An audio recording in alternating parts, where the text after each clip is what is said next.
আসসালামু আলাইকুম রহমতুল্লাহ। মাওয়া পদ্মা ফেরিঘাট ইলিশ খাওয়ার জন্য চলে আসছি। ঐতিহ্যবাহী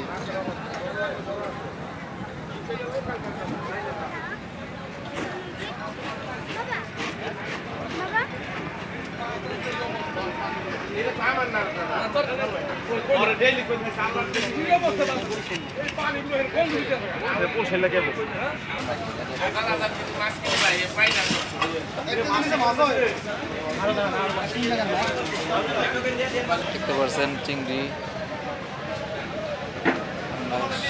কাঁকড়া।